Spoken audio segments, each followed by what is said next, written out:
like What the Bleep, where they're starting to show that it's thoughts and consciousness, but then there's chemicals and peptides, that influence the way that the body seems to feel. It all originates in consciousness.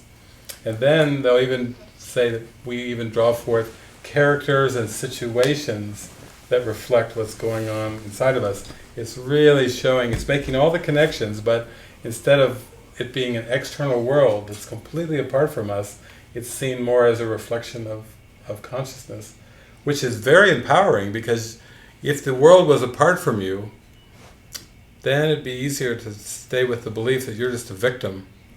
It's like a cruel, angry, hostile world out there, and you got to just make the best of an external world with external conditions. When we look at it this way, we say, oh my gosh, I can purify my awareness, I can have all my beliefs transformed, I can release attack thoughts, and the whole world I perceive will change, because it's all coming through the projector and through consciousness, and consciousness can be changed. So that's why Jesus says, seek not to change the world, seek rather to change your mind about the world. The projected world is like the effect, and the causation in the ultimate sense is in coming to thoughts, which can be changed and ultimately released. You can give up all ego thoughts and you're left with just beautiful spirit-inspired thoughts, your real thoughts, Jesus calls them, and then you see the real world, or the forgiven world. That's so different from trying to change the world. It would be almost like going to a movie theater and watching the movie and having emotions come up during the movie, and then going down and start pounding on the screen as if you don't like stop that. I always use the example of Gone with the Wind, Rhett Butler, to Scarlett, frankly my darling, I don't give a damn, and going down and saying, stop that, Rhett, the big screen, Clark Gable, stop it, don't talk to her like that, stop it, which is ridiculous, because you're thinking, it's the movie, it's a projection that's coming from it's in the can, it was filmed, and why would you hit a screen if you were upset at something, thinking that the screen should stop showing that projection? You'd have to get all the way back into the projector and clear away the film to let that light stream out there. You see, it's the same thing with the mind. We can't keep trying to react and respond to people and circumstances and situations. Even the weather, it may seem like the weather is just the weather. How is it? It's cold. Or how is it? It's hot. Where is cold and hot coming from? And don't you know those yogis that they've done, they put into the freeze chambers with the little G-string on, and they stay in there and they don't freeze. The skin doesn't freeze. They emanate, they actually generate heat because it's consciousness. So think about that with the most basic things, like it's cold or it's hot. You see how the mesmerism would have you say it's a cold day or it's a hot day.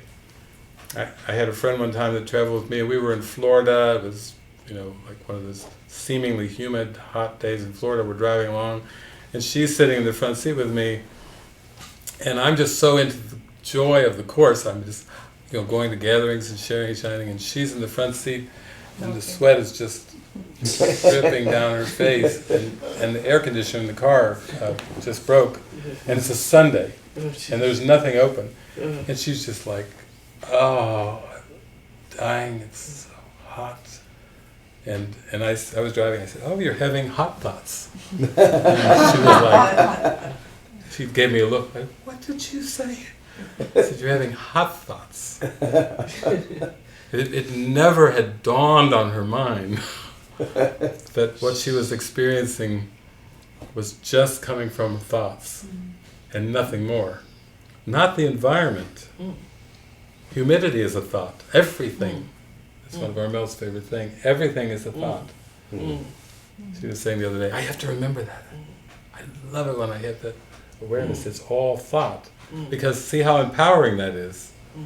You can work with your mind. You can work with thoughts. You can work with that. But as long as you are a separate human being, apart from an external world, with all of these external conditions, you see how, from that perception, you could be at the mercy of the world. You could be at the mercy of many things that seem to be outside of you, as long as you see it as outside. And the whole course workbook, is going back and forth. Did you ever notice the rhythm of those early lessons? He starts off with perceptual lesson. Nothing I see means anything. He comes in with another perceptual lesson. I have given everything I see all the meaning it has for me. But then, suddenly, in lesson number 4, he turns into thoughts. These thoughts do not mean anything. See, first he's talking about perception, then he's talking about thoughts. Then he goes back to perception and emotions. I'm never upset for the reason I think. He's still got a little bit of thoughts. And then my meaningless thoughts are showing me a meaningless world. When he makes the connection between meaningless thoughts and a meaningless world, he's begun his integration, where he's going to show you that the thoughts that you think with the ego, and the world that you think you perceive through the ego's lens, are not different. That those ego thoughts and that fragmented world of images are actually the same. And that you are literally perceiving an egoic world because you're thinking egoic thoughts. And if you let go of those egoic thoughts, that's when the merge occurs. That's when holistic healing occurs, where you start to realize there is nothing outside of me. Not personal me, but mind. There is nothing outside of the mind. Everything is mind. There is no material and mental. We've been taught that there's the physical and the mental realm, that they're two different realms. But that's just in fragmented perception. And the Course is taking you more and more into that merge. And what happens when you experience the merge? Victimization becomes impossible. Abuse becomes impossible. Mistreatment becomes impossible. Because if everything is mind, and everything is unified, then there is no two to conflict. So there's no competition, there's no conflict, there's no war, there's no mistreatment of any kind, because all is unified awareness. That's how it works. That's why when you practice A Course in Miracles, that's the state of mind it takes you in. In the state of unified awareness, if there's no inner and outer, then nobody's doing anything to anybody.